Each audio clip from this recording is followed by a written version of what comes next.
La entrevista. Mi querida Vania Pillenot, periodista independiente, cofundadora de Amapola, ¿cómo estás? ¿Cómo estás, Jesús? Buenas tardes, ¿qué tal? Oye, caray, después de escuchar lo que dice este grupo de expertos, después de escuchar al propio Alejandro Encinas anteriormente, y después de recordar, por supuesto, lo que constantemente el periodismo independiente ha venido denunciando a raíz de los sucesos de Iguala, uno se queda pensando, si el ejército en todo momento supo lo que estaba ocurriendo. Pero, ¿qué tanto sorprende, mi querida Vania, esta conclusión en el marco de cómo sabemos de la historia que hay del ejército mexicano en Guerrero, y particularmente con la Normal Rural? Pues creo que hay dos elementos importantes a destacar. Uno, y creo que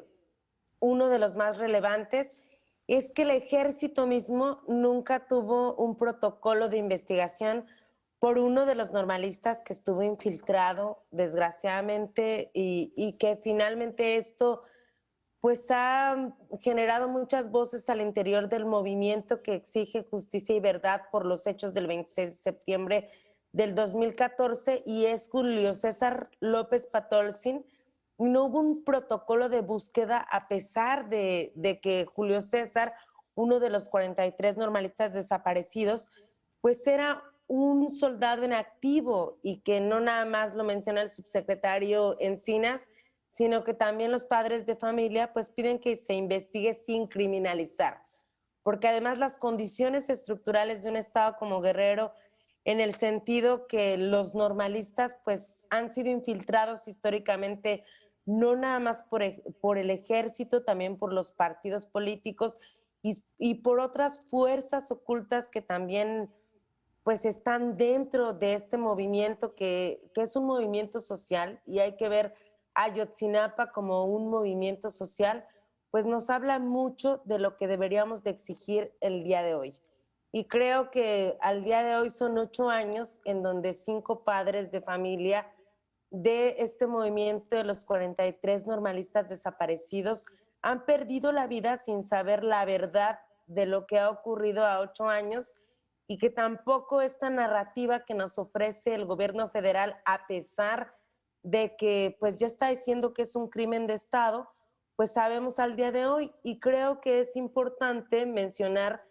toda la etapa de la guerra sucia de los años 70 para explicar la conexión que hay del pasado con el presente, y que en el pasado pues estábamos hablando de desapariciones selectivas y de perfiles guerrilleros que cobran otra dimensión al hablar del 2014 con una desaparición pues bastante colectiva, y que nos habla de normalistas que pues quieren una movilidad social. Son perfiles de hijos de campesinos, son perfiles de gente marginada por el Estado, de municipios empobrecidos del estado de Guerrero y de otros estados, inclusive 14 de los 43 normalistas son del municipio de Tixtla, que solo está a media hora de Chilpancingo, y que pues ahora mismo es uno de los municipios más militarizados, no solamente de Guerrero, Jesús, es uno de los municipios más militarizados del país, y nos habla un poco de este interés que hay de proteger, como los padres de familia de este movimiento dicen, del ejército, ¿no? Y de todo el poder que también la Secretaría de la Defensa Nacional tiene al día de hoy, a pesar de este compromiso que hubo de Andrés Manuel López Obrador de prácticamente al inicio de su gobierno resolver el caso Ayotzinapa, y que ahora mismo no vemos como esta resolución. O sea, creo que hay muchas respuestas, pero faltan respuestas, y como que hay, pues al día de hoy, como todo esto que el mismo grupo de expertos independientes está señalando, y que no queda claro de todo el involucramiento que hay como de las Fuerzas Armadas, con los grupos criminales locales, con las autoridades locales y con todo lo que hace falta de responder. La criminalización de la pobreza, Vania, juega un papel determinante en todo este proceso, en toda esta falta de acceso a la justicia, o nos topamos ya con una con una estrategia de represión por parte de un Estado que a final de cuentas es, yo lo defino así, es un punto de vista personal, un Estado criminal por el comportamiento que tiene cada uno de sus niveles. No, creo que es absolutamente cierto y creo que hay que irnos más atrás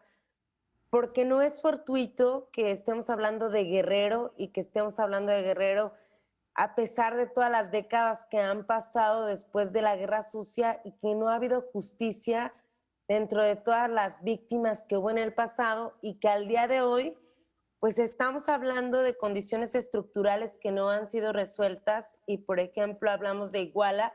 que es un municipio que bien conecta al Estado de México, al Estado de Morelos, que conecta lo mismo muy cerca a la Ciudad de México y que ha subido el delito de extorsión, han subido los secuestros, también tenemos más presencia de feminicidios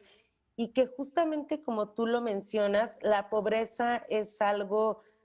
que no se termina de resolver y estas condiciones en donde el ejército tiene más valor, en donde la Guardia Nacional ahora mismo que pues tiene las garantías de estar arropada por la Secretaría de la Defensa Nacional, pues no nos resuelve estas condiciones estructurales y que además Tixtla es un municipio que desafortunadamente pues tiene números rojos, no solamente hablando en términos de tasas, de asesinatos, de feminicidios, de desapariciones forzadas, también hablamos de impunidad y que hablamos que bien la normal rural es una opción para gente de escasos recursos, pero que efectivamente a 8 años después, pues no ha logrado tener como una sostenibilidad y no ha logrado ser como una respuesta para todo lo que hace falta en un estado con tan poca desprotección en materia de educación, en materia de recursos humanos, como es Guerrero, ¿no? Entonces creo que la pobreza juega aquí un papel importante y creo que nos habla de todo lo que están padeciendo las madres y los padres del movimiento de Ayotzinapa y que dejaron toda su vida y que nos están dando un reflejo de lo que es el México profundo, el México campesino, el México que evidentemente no ha tenido una respuesta estructural, una respuesta integral a pesar de 8 años y a pesar de que hay tantas investigaciones, a pesar de los 4 informes, a pesar de estas investigaciones alternas del grupo de expertos independientes. Y creo que más allá de los culpables y las responsabilidades criminales que hay detrás de los actores de Ayotzinapa, pues tenemos a una población guerrerense que ha padecido durante estos 8 años una declive y que ha padecido también una desatención estructural de los gobiernos desde los municipales hasta el estatal, hasta el federal, y que al día de hoy sigue siendo, como en los 70s, una población militarizada y que tampoco tiene resuelto un problema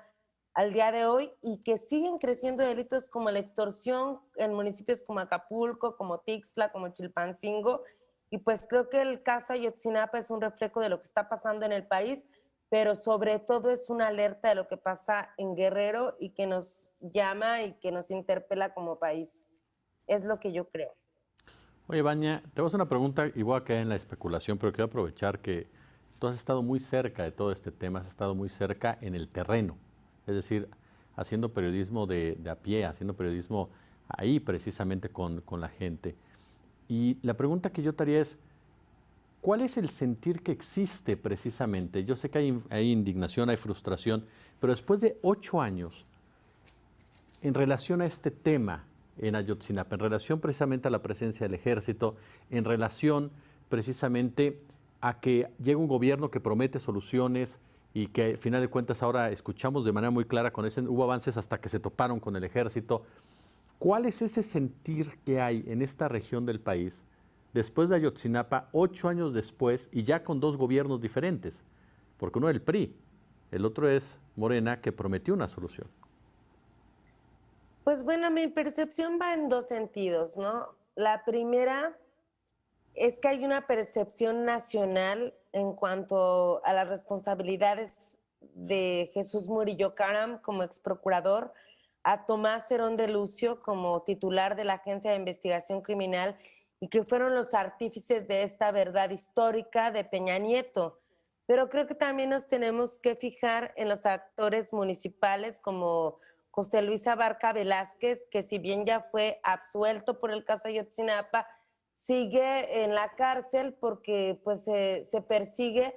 por el delito de asesinato de Arturo Hernández Cardona, un activista de Iguala en 2013, y hay un contexto previo a Ayotzinapa que nos lleva a entender por qué ocurrió la desaparición masiva de los 43 normalistas de Ayotzinapa. También creo que hay responsabilidades que debería de enfrentar el exprocurador local Iñaki Blanco Cabrera, también el exgobernador Ángel Aguirre Rivero, que también está involucrado en delitos del pasado y que creo que la sociedad, a pesar de tener como un hartazgo generalizado por todo lo que se menciona en Guerrero, por todos los delitos de desaparición forzada, por todos los delitos en general que ocurren en un territorio tan complejo, también quieren ver a estos actores tras las rejas y más allá de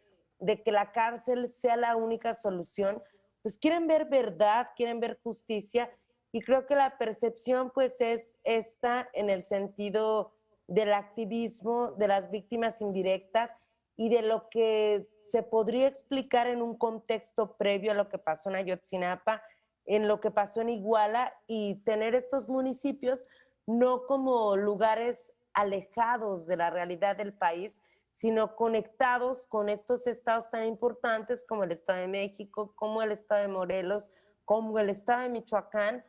que nos hablan mucho del país que habitamos y que nos hablan también bastante de toda la estrategia que sigue el gobierno federal en torno al despliegue de la Guardia Nacional y los intereses que hay detrás de esto. Entonces creo que la población está dividida en un hartazgo generalizado y también hay un activismo y también hay víctimas indirectas que exigen que se explique el contexto previo a Ayotzinapa y que esto nos lleve a generar otra narrativa, Jesús, no nada más a develar y decir la verdad histórica de Peña Nieto no ocurrió, ya están reconociendo que es un crimen de Estado, sino a tener otras claves que nos expliquen por qué estos delitos de lesa humanidad y estos delitos que ocurren día con día, pues siguen creciendo. Entonces creo que esta es la percepción. Mi querida Vania Pillenot, yo como siempre te agradezco tu generosidad con la octava y te mando un fuerte abrazo. Yo te mando un fuerte abrazo a ti y gracias por seguir desde hace 8 años este caso y pues todo lo que conecta alrededor del caso Ayotzinapa en torno al tema de la desaparición forzada y todos los demás crímenes que creo que nos dan una narrativa del país en el que habitamos y bueno, pues creo que muchas gracias. Fuerte abrazo, estamos en contacto, Vania. Estamos en contacto, Jesús. Chao.